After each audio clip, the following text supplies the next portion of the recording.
क्या आप जानते हैं कि हरियाणा ग्रुप डी एग्ज़ाम में हिंदी का स्कोर आपके सिलेक्शन के लिए कितना ज़्यादा मायने रखता है? क्योंकि हिंदी ही एक ऐसा सब्जेक्ट है जहां से आप लोग पूरे में से पूरे मार्क्स ला सकते हो, यानी कि 10 में से 10 मार्क्स पूरे आप लोग ला सकते हो। तो पूरे 10 में से 10 अगर आप लोग मार्क्स लाना चाहते हो तो आज की इस क्लास के अंदर टॉप 35 ऐसे सवाल लेके आए हूँ जो आपके एग्ज़ाम पैटर्न पे आधारित है, आपके लिए काफ़ी ज़्यादा इंपॉर्टेंट होने वाली है। एक एक प्रश्न को आपको याद करते हुए चलना है और आप लोग एक तरह से ये टेस्ट लगाना है कि 35 सवाल में से आप लोग कितने सवाल सही करते हो। आप लोग को कम से कम 30 सवाल सही करना है। अगर 30 सवाल सही करते हो तो समझ जाइएगा कि आपकी तैयारी एकदम ज़बरदस्त हो चुकी है।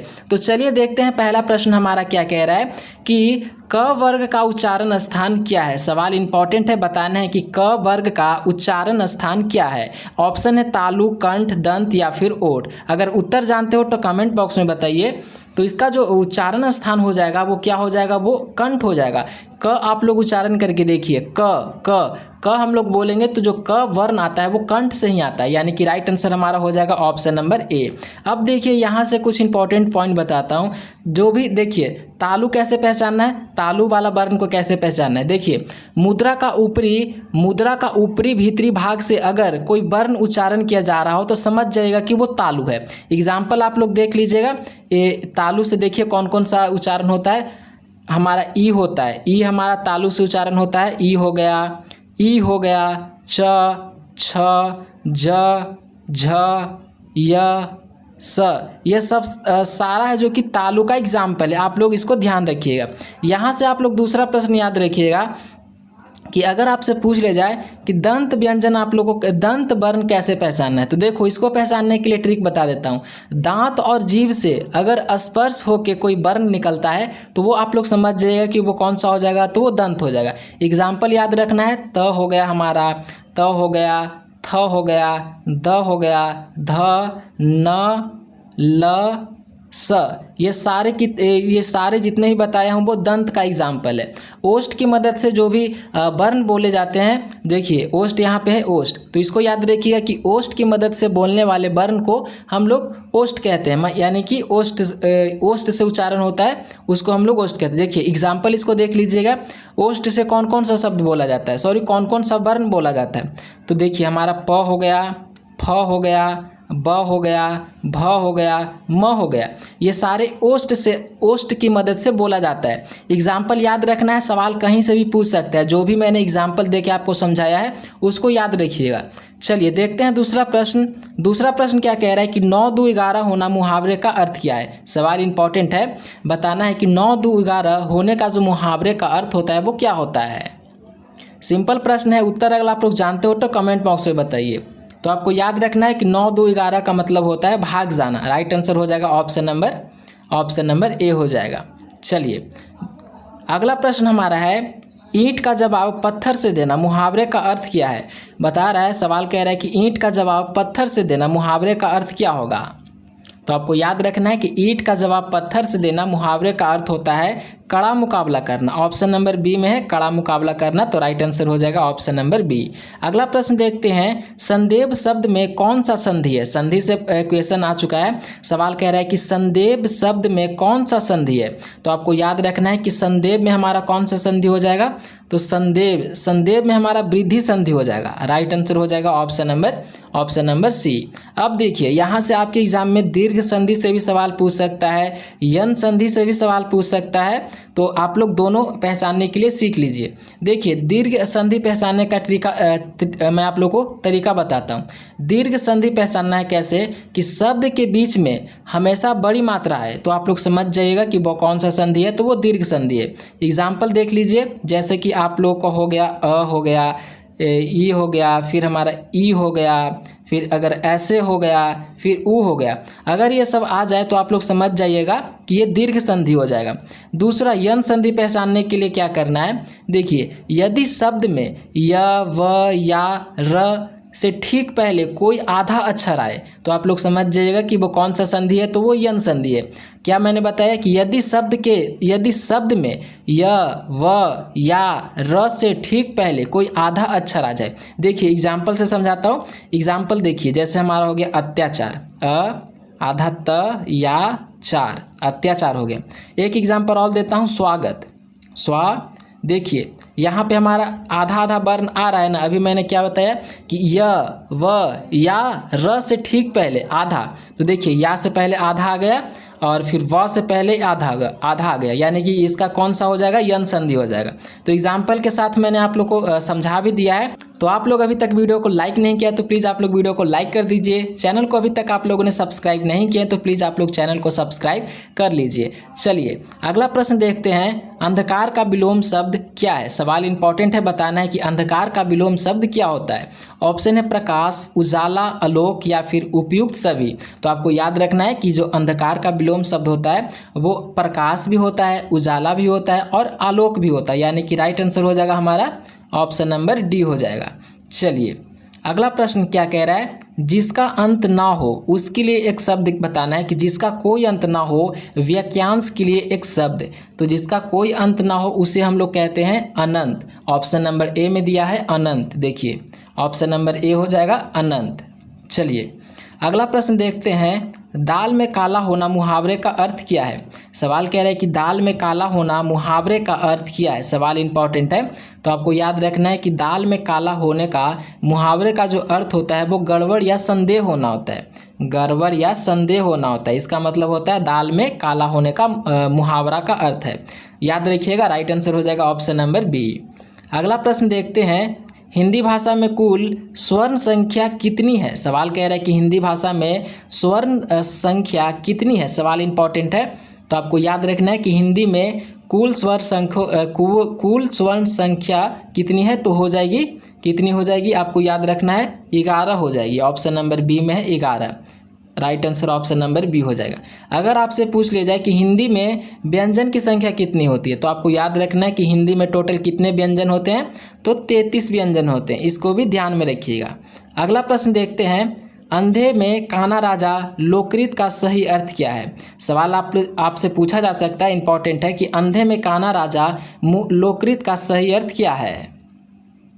तो आपको याद रखना है कि इसका राइट आंसर हो जाएगा, मूर्खों में थोड़ा ज्ञानी भी आदर पाता है, यानी कि राइट आंसर हो जाएगा इसका ऑप्शन नंबर ए हो जाएगा। मूर्खों में थोड़ा ज्ञानी भी आदर पाता है, इसका मतलब होता है right answer option number A हो जाएगा। अंधे में काना राजा का लोककृत होता है, ध्यान रखिएगा, सवाल इंपॉर्टेंट है। अगला प्रश्न देखते हैं, जानने की इच्छा रखने वाला कहलाता है, यानी कि जानने की जो इच्छा रखता है वो क्या कहलाता है, जिज्ञासु, ज्ञानी, विद्वान या फिर छात्र। तो आप लोग इसका उत्तर कमेंट बॉक्स में बताइए कि जो जानने की इच्छा रखता है उसे हम क्या कहते हैं। तो आपको याद रखना है कि जो जानने की इच्छा रखता हो उसे हम लोग कहते हैं जिज्ञासु, जो कि ऑप्शन नंबर ए में दिया गया है, राइट आंसर हो जाएगा ऑप्शन नंबर ए। यहाँ से कुछ इंपॉर्टेंट पॉइंट बताता हूँ जिसको ध्यान में रखना है। जो सब कुछ जानता हो उसे क्या कहते हैं, तो आपको याद रखना है कि जो सब कुछ जानता हो उसे हम लोग सर्वज्ञ कहते हैं। सर्वज्ञ किसको कहते हैं, जो सब कुछ जानता हो। एक सवाल ये भी याद रखिएगा, जो कम जानता हो उसे हम लोग क्या कहते हैं, तो जो कम जानता हो उसे हम लोग अल्पज्ञ कहते हैं। जो सब कुछ जानता हो उसे हम लोग सर्वज्ञ कहते हैं, जो कम जानता हो उसे हम लोग अल्पज्ञ कहते हैं। सवाल को याद रखना है। अगला प्रश्न देखते हैं, उपकार शब्द का विपरीत उपसर्ग जोड़कर क्या रूप बनेगा। सवाल कह रहा है कि उपकार शब्द का विपरीत उपसर्ग जोड़कर क्या रूप बनेगा। तो आपको याद रखना है कि अपकार बनेगा। अगर हम लोग अब उपकार शब्द में विपरीत उपसर्ग जोड़कर नया बनाएंगे तो इसमें हमारा बन जाएगा अपकार, बन जाएगा अपकार बनेगा अपकार। तो अपकार कौन सा ऑप्शन में है, ऑप्शन नंबर बी में है, तो राइट आंसर हो जाएगा ऑप्शन नंबर बी। सवाल इंपॉर्टेंट है, पूछा जाएगा इस तरीके का क्वेश्चन। अगला प्रश्न देखते हैं, नाच न जाने अगन में टेढ़, इसका अर्थ आप लोग को बताना है। ये गांव में बहुत ज़्यादा आप लोगों ने सुना होगा कि नाच न जाने अगन में टेढ़ लोककृत का अर्थ क्या होता है। ऑप्शन में है नाच न आना, अपनी कमी छिपाने के लिए बहाना बनाना, आंगन का टेढ़ा होना या फिर खराब कपड़े पहनना। तो आपको तो ऑप्शन से ही समझ में आ गया होगा कि नाच न आना अगन में टेढ़ का लोककृत क्या होता है। आप लोग कमेंट बॉक्स में बताइए। तो इसका जो हो जाएगा राइट आंसर वो हो जाएगा ऑप्शन नंबर बी हो जाएगा, अपनी कमी छिपाने के लिए बहाना करना, यानी कि right answer option number B हो जाएगा। चलिए अगला प्रश्न देखते हैं, सूर्य उदय का संधि विच्छेद क्या होगा। सवाल याद रखना है कि सूर्य उदय का संधि विच्छेद क्या होगा। एक प्रश्न बहुत ज़्यादा पूछा जाता है, सुरेश का संधि विच्छेद। सुरेश का संधि विच्छेद क्या होगा, इसको भी आप लोग को बताना है। तो सबसे पहले सूर्य उदय का देखते हैं। तो सूर्य उदय का जो संधि विच्छेद होता है वो सूर्य प्लस उदय होता है, सूर्य प्लस उदय होता है, सूर्य प्लस उदय। ऑप्शन नंबर बी में दिया गया है सूर्य प्लस उदय, ऑप्शन नंबर बी में। अब देखिए सुरेश का क्या होता है, तो सुरेश का भी याद रखना है। सुरेश का होता है सूर्य प्लस ईश होता है, सुरेश का संधि विच्छेद होता है सूर्य प्लस ईश। और सूर्य उदय का याद रखना है कि सूर्य प्लस उदय होता है, उदय होता है, ध्यान रखिएगा। अगला प्रश्न देखते हैं, आँखों का परिवाची शब्द नहीं है, इनमें से बताना है कि कौन सा है जो कि आँख का परिवाची शब्द नहीं है। तो इनमें जो आँख का परिवाची शब्द नहीं है वो कर हो जाएगा, क्योंकि कर का जो अर्थ होता है वो हाथ होता है। बाकी जो हमारा आँख का परिवाची शब्द वो नयन भी होता है, लोचन होता है या फिर चग्यू होता है। ये तीनों को याद रखना है कि आँख का परिवाची हमारा क्या क्या होता है, तो ये तीनों होता है। क्योंकि सवाल ऐसे भी पूछ सकता है कि आँख का परिवाची शब्द क्या होता है, तो याद रखना है कि नयन होता है, लोचन होता है और फिर चगु होता है। और इसका अर्थ क्या होता है, कर का मतलब हाथ होता है, ध्यान रखना है। तो राइट आंसर हमारा ऑप्शन नंबर डी हो जाएगा, क्योंकि सवाल हमारा कह रहा है कि आँख का परिवाची शब्द नहीं है, तो ये हो जाएगा कर जो कि हमारा आँख का परिवाची शब्द नहीं है। अगला प्रश्न देखते हैं। अगला प्रश्न हमारा है इत्यादि इति प्लस अदि में कौन सा संधि है। सवाल अब संधि से आ गया है कि इत्यादि इति प्लस अदि में कौन सा संधि है। सबसे पहले आप लोग को इत्यादि का संधि विच्छेद ध्यान में रखना है कि इत्यादि का जो संधि विच्छेद होता है वो इति प्लस आदि होता है। इत्यादि का संधि विच्छेद क्या होता है, इति प्लस आदि होता है। अब हमारा सवाल कह रहा है कि इत्यादि इति प्लस आदि शब्द में कौन सा समास है, तो आपको याद रखना है कि इसमें यन समास है। तो यन समास हमारा ऑप्शन नंबर ए में है, तो इसका right answer option number A हो जाएगा, यन समास। अब यहाँ से इंपॉर्टेंट पॉइंट को याद रखना है। देखिए यादि संधि पहचानने का आपको ट्रिक पता होना चाहिए। देखिए यदि शब्द के बीच में अय, आय, अब या आब का उच्चारण हो तो आप लोग उसको ध्यान में रखिएगा, उसे हम लोग यादि संधि कहते हैं। क्या मैंने बताया, यदि शब्द के बीच में अय आ जाए या फिर आय आ जाए या फिर अब आ जाए या फिर आब आ जाए, ये सब का अगर उच्चारण होता है तो आप लोग समझ जाइएगा कि वो कौन सा संधि है, तो ये आदि संधि है। एग्जाम्पल से समझाता हूँ। देखिए एग्जाम्पल हमारा जैसे हो गया नयन, नयन, इसको अगर हम लोग संधि विच्छेद करेंगे तो क्या होगा, ने प्लस अन होगा। तो देखिए यहाँ पे ने प्लस अन यानी कि अय का बोध हो रहा है, यानी कि हमारा कौन सा संधि हो जाएगा, नयन हमारा यादि संधि हो जाएगा। इसी तरीके से चलिए एक और एग्जाम्पल देता हूँ। जैसे पवन का देखिए, पवन का संधि विच्छेद सबसे पहले क्या होगा, पो प्लस अन होता है पवन का संधि विच्छेद।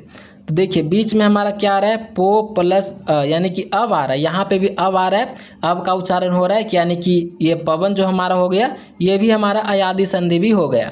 तो देखिए मैंने आपको एग्जाम्पल के साथ बताया, तो आप लोग बताइएगा कि आप लोग को वीडियो कैसा लग रहा है। और क्लास को अभी तक आप लोगों ने लाइक नहीं किया तो प्लीज़ क्लास को लाइक कर दीजिएगा। अगला प्रश्न देखते हैं, राजपुत्र में कौन सा समास है। काफ़ी ज़्यादा इंपॉर्टेंट प्रश्न है, बताना है कि राजपुत्र में कौन सा समास है।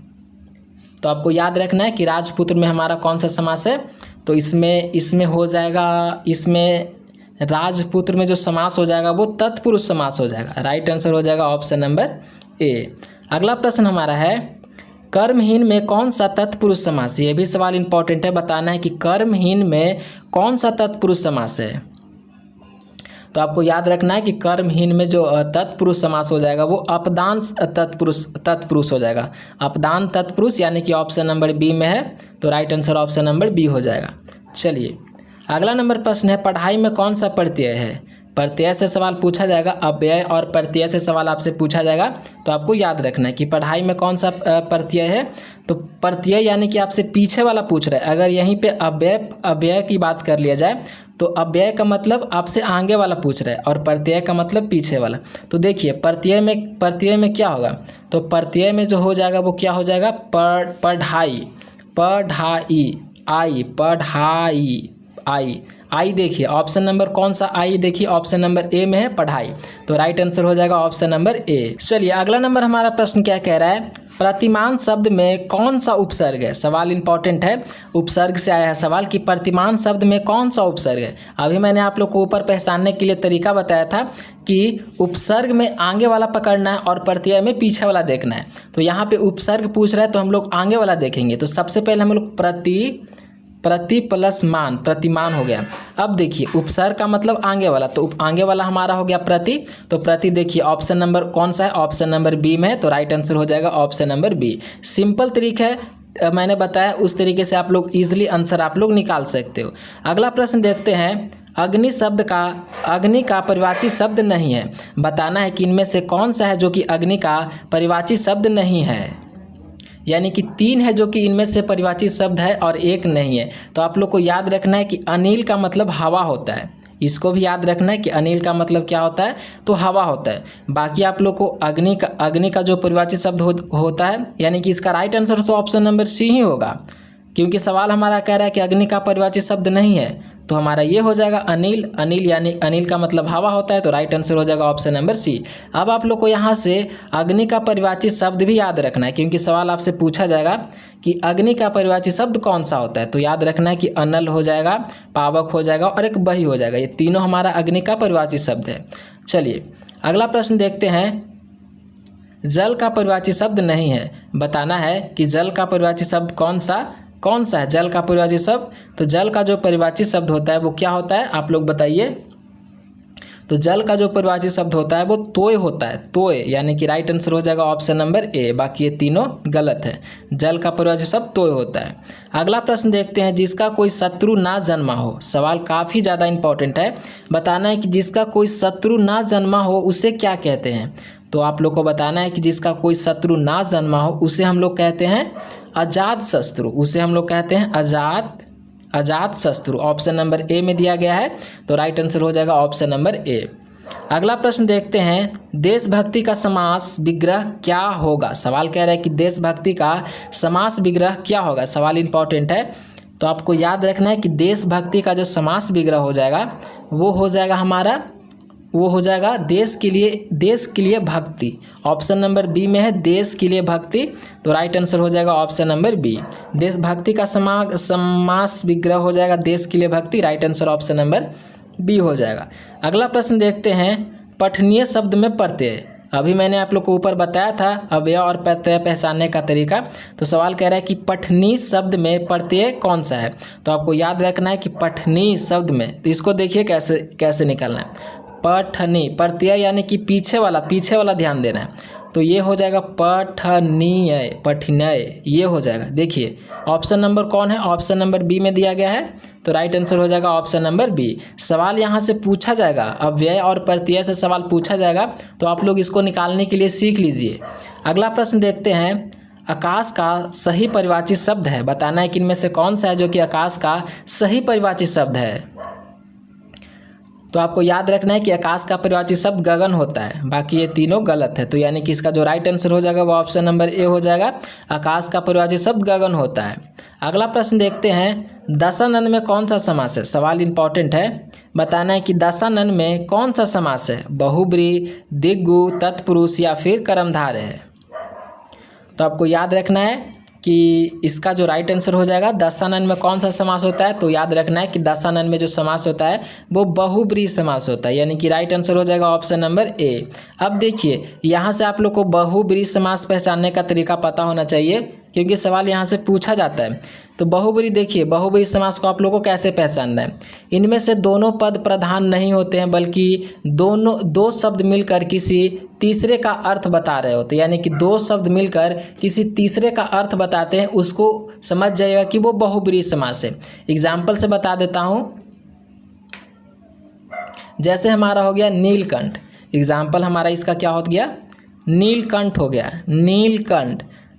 तो इसका मतलब कि किसी तीसरे का बोध करें, नीलकंठ, यानी कि इसका मतलब क्या होता है कि कंठ जिसका नीला हो, अर्थात शिव जी का हो। तो इसका पहचानने का तरीका यही हो गया कि नीला है कंठ जिसका, अर्थात किसका अर्थात मतलब कंठ जो किसका नीला होता है, तो शिव जी का होता है। तो देखो किसी तीसरे शब्द का बोध किया ना, यानी कि शिव जी का कंठ नीला होता है। तो इसी तरीके से जितने भी क्वेश्चन आएंगे आप लोग पहचान लीजिएगा। अगर तीसरे दो शब्द मिलकर किसी तीसरे का बोध हो रहा है, किसी तीसरे का अर्थ बता रहा है, तो समझ जाइएगा कि वो बहुब्रीहि समास है। चलिए अगला प्रश्न देखते हैं। जो सब कुछ जानता हो, सवाल कह रहा है कि जो सब कुछ जानता हो वाक्यांश के लिए एक शब्द क्या होगा। ये भी सवाल इंपॉर्टेंट है, तो आपको याद रखना है कि जो सब कुछ जानता हो उसके लिए एक शब्द होता है सर्वज्ञ, जो कि ऑप्शन नंबर बी में दिया गया है। तो राइट आंसर हो जाएगा ऑप्शन नंबर बी। चलिए अगला प्रश्न देखते हैं। जो कम बोलने वाला व्यक्ति क्या कहलाता है, यानी कि जो व्यक्ति कम बोलता है वो व्यक्ति को क्या कहते हैं। वाचाल कहते हैं, मूक कहते हैं, मितभाषी कहते हैं या फिर कटुभाषी कहते हैं। सवाल इंपॉर्टेंट है, तो आपको याद रखना है कि कम बोलने वाले व्यक्ति को हम क्या कहते हैं, तो उसे हम लोग मितभाषी कहते हैं। और जो ज़्यादा बोलता है उसे हम लोग क्या कहते हैं, जो ज़्यादा बोलता है उसे हम लोग वाचाल कहते हैं, कम बोलता है उसे हम लोग मितभाषी कहते हैं। तो राइट आंसर हमारा हो जाएगा ऑप्शन नंबर सी। चलिए 29 नंबर हमारा प्रश्न क्या कह रहा है कि वाक्यांश के लिए एक शब्द क्या होगा। सवाल को पढ़िए और कमेंट बॉक्स में उत्तर बताइए। काफ़ी सिंपल प्रश्न है, आप लोग इसका उत्तर कमेंट बॉक्स में बताइएगा। इसका राइट आंसर हो जाएगा ऑप्शन नंबर बी। चलिए अगला प्रश्न देखते हैं। चौराहा शब्द में कौन सा समास है। सवाल इंपॉर्टेंट है, बताना है कि चौराहा शब्द में कौन सा समास है। तो आपको याद रखना है कि चौराहा में हमारा जो समास हो जाएगा वो दिग्गु समास हो जाएगा। दिग्गु समास ऑप्शन नंबर बी में दिया गया है, दिग्गु समास। तो राइट आंसर हो जाएगा ऑप्शन नंबर बी। अगला प्रश्न देखते हैं। मिठास शब्द में कौन सा प्रत्यय प्रयुक्त है। सवाल कह रहा है कि मिठास शब्द में कौन सा प्रत्यय प्रयुक्त है। मीठा, ठास, आस या फिर स।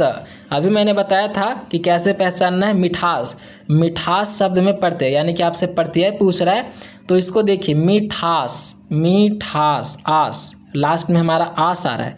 मिठास, आस ऑप्शन नंबर सी में है, तो राइट आंसर हो जाएगा ऑप्शन नंबर सी।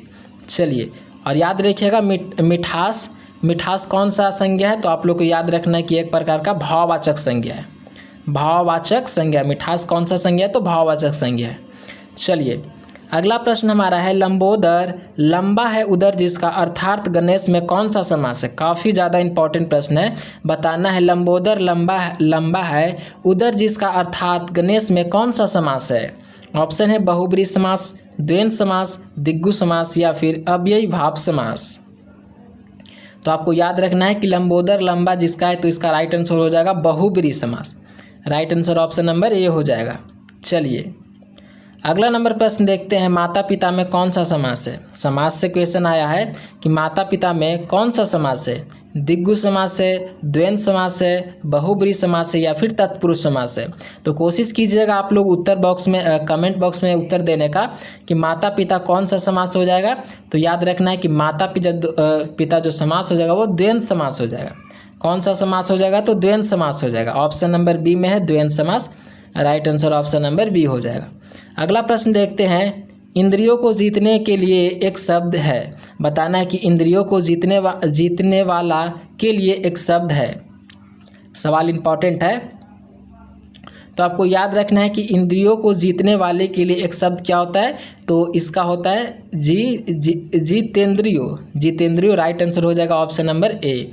चलिए यहाँ से एक सवाल याद रखिएगा कि जिसका पति ना हो उसे हम लोग क्या कहते हैं। तो जिसका पति ना हो उसे हम लोग विधवा कहते हैं। ये भी सवाल काफ़ी बार पूछा जा चुका है कि जिसका पति ना हो उसे क्या कहते हैं, तो उसे हम लोग विधवा कहते हैं। इसको ध्यान रखिएगा।